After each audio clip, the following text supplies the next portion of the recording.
cutting gas deliveries to certain EU member states is another provocation from the Kremlin. But it comes as no surprise that the Kremlin uses fossil fuels to try to blackmail us. This is something the European Commission has been preparing for in close coordination and solidarity with member states and international partners. Our response will be immediate, united and coordinated.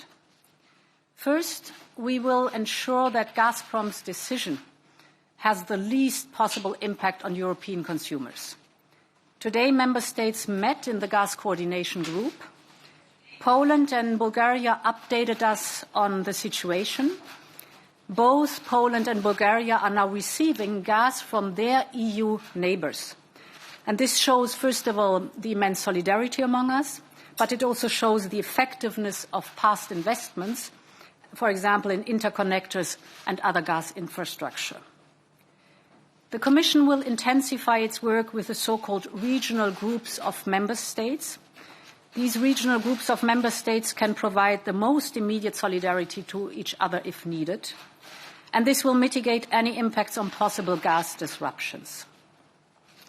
Second, we will continue our work to ensure sufficient gas supply and storage in the medium term.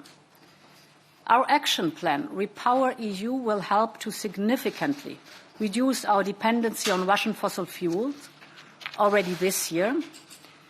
We have, as you know, also reached an agreement with the United States to provide additional LNG imports this year and the following ones. And we are working hand in hand with our member states to secure alternative gas supplies from other partners too. In the longer term, Repower EU will also help us move to a more reliable, secure and sustainable energy supply. We will present our plans to speed up the green transition in mid-May. And to make it very clear, every euro that we invest in renewables and in energy efficiency is a down payment on our future energy independence. The latest aggressive move from Russia is another very stark reminder that we need to work with reliable partners and build our energy independence. The Commission is in contact with the French presidency, and I welcome their plans to convene a meeting of EU energy ministers as soon as possible. Today, the Kremlin failed once again in his attempt to sow division among member states. The era of Russian fossil fuel in Europe is coming to an end. Europe is moving forward on energy issues. Thank you very much. Thank you. We'll take two questions. Please wait until you have the microphone. The first goes to Martina. Thank you, Eric. Madam President, Martina Steves from the New York Times.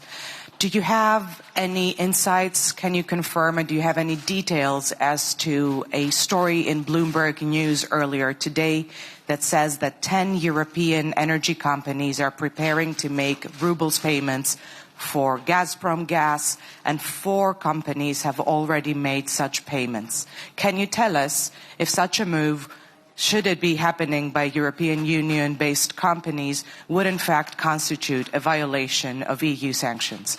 Thank you very much for the question. This allows me to clarify once again. Our guidance here is very clear. To pay in rubles, if this is not foreseen in the contract, to pay in rubles is a breach of our sanctions.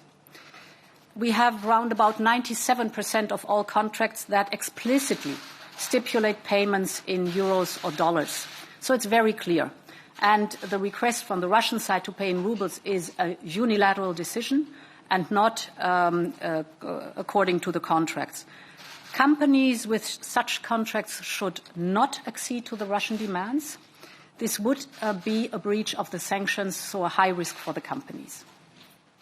Thank you. Last question, Dorota. Thank you. It's Dorota from Polish TV Polsat. President, you said about the reaction that the Commission is preparing in the European Union regarding the supplying Poland with gas from other member states, improving the storage of gas. But is there or will there be any reaction regarding the relations of the European Union with Russia after what Moscow has done, stopping the gas flows? The Polish ambassador apparently told you today that in reply to what happened, the sixth sanction package should have been implemented immediately, including embargo on Russia, oil and gas. The sixth package of sanctions will come in due time. We are working intensively on it. The move that Russia did today is basically a move where Russia hurts itself. The Kremlin is hurting the Russian economy because they are cutting off themselves from important revenues.